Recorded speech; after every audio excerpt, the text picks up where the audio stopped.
Bonjour tout le monde. Alors aujourd'hui, je vais vous présenter le logiciel PowerPoint. PowerPoint est un logiciel qui nous permet de créer des présentations. Alors, nous y voici. Donc si on regarde en haut, premièrement, on peut voir différentes options. Vous remarquerez que ces options sont très similaires à celles que l'on retrouve dans Microsoft Word, puisque Microsoft PowerPoint fait partie de la même série, soit de la série Microsoft Office. Vous devriez donc vous y retrouver assez rapidement et assez facilement.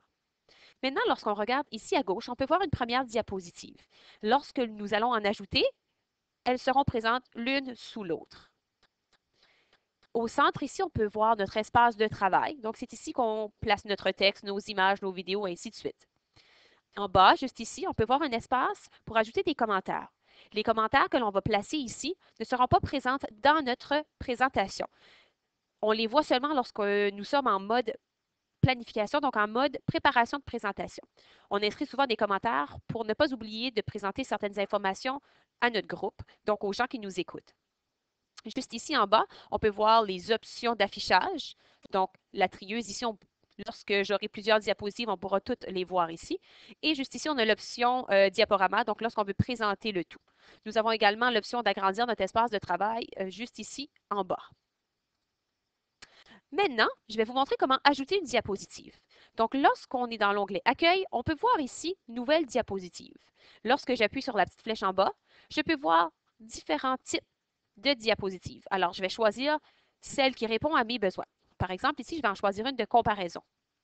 Je peux tout de suite aller ajouter autant de diapositives que je le désire, ou je peux ajouter mes diapositives au fur et à mesure. Donc, je vais revenir à ma première diapositive. Maintenant, vous allez voir des zones de texte qui sont là par défaut. J'appuie au centre, le texte disparaît et je peux personnaliser mon texte. Donc, par exemple, Introduction à PowerPoint. Voilà.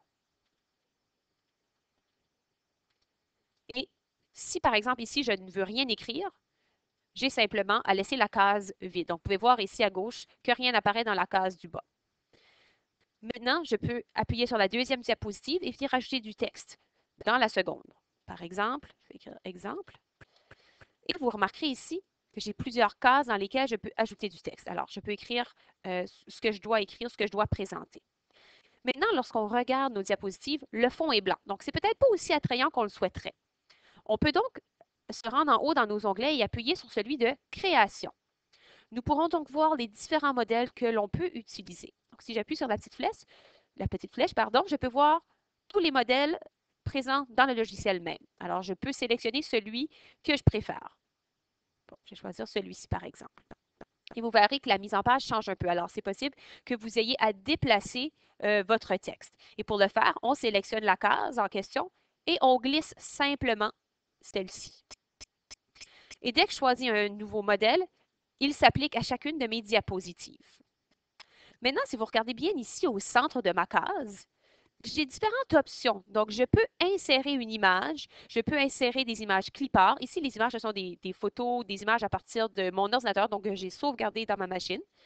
Ici, ce sont des images clipart présentes dans le logiciel même. Je peux ajouter des vidéos, des clips multimédia. Je peux ajouter des graphiques ici et ici des différents types d'images.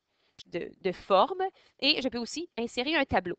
Il s'agit simplement de sélectionner le type de fichier en question. Donc, si j'appuie ici sur Photo, on ouvre ici une boîte à partir de laquelle je peux aller sélectionner l'image voulue. Donc, si j'appuie ici sur Image, je m'en vais dans mon dossier et je sélectionne une image. Voici, elle apparaît dans mon texte.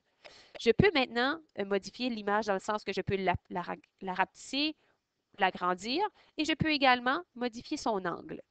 Voilà. En cliquant à deux reprises, je peux voir ici un menu qui apparaît. Alors, j'ai des options pour modifier mon image.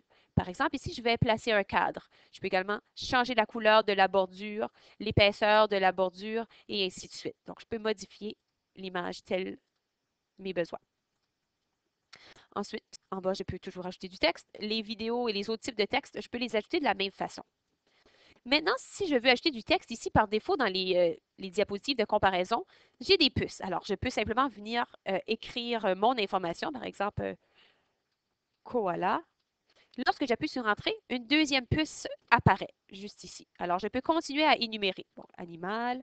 et je continue. Si je ne veux pas la puce en question, j'appuie sur reculer, je la supprime. Et lorsque j'ajoute du texte, ma puce n'apparaît plus. Si je veux changer le type de puce, je place mon curseur devant mon mot et j'appuie en haut ici encore dans l'onglet Accueil sur les puces et je peux voir les options disponibles. Alors, je vais sélectionner celle-ci. Alors, voici ma puce a changé.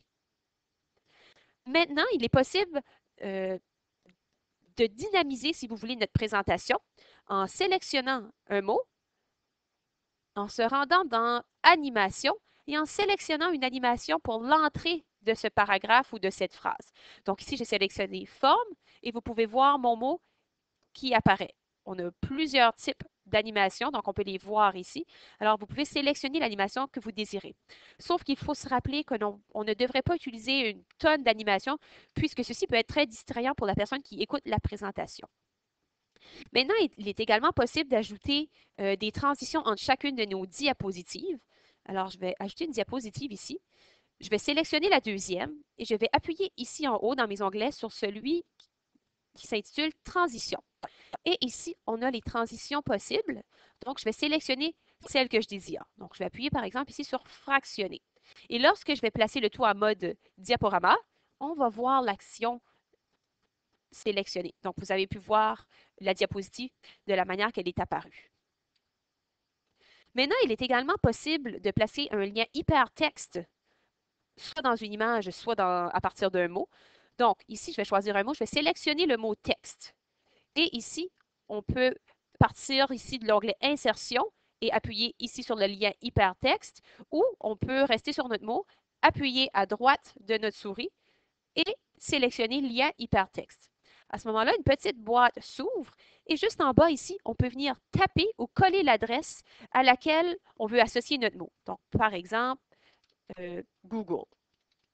Évidemment, on va chercher une adresse qui contient de l'information pertinente à notre présentation. Et j'appuie sur OK. Et à ce moment-là, vous pouvez voir que mon mot a changé et il est souligné, ce qui m'indique que j'ai associé un lien hypertexte à mon mot.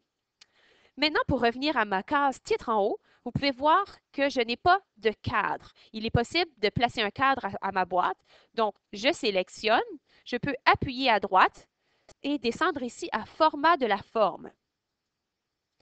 Et je peux choisir de remplir ma case, par exemple. Donc, je vais choisir un remplissage uni et je peux en choisir la couleur. Voilà. Vous pouvez voir ici que j'ai un cadre. Je peux aussi cliquer à 2 reprises et travailler à partir de mon menu en haut juste ici.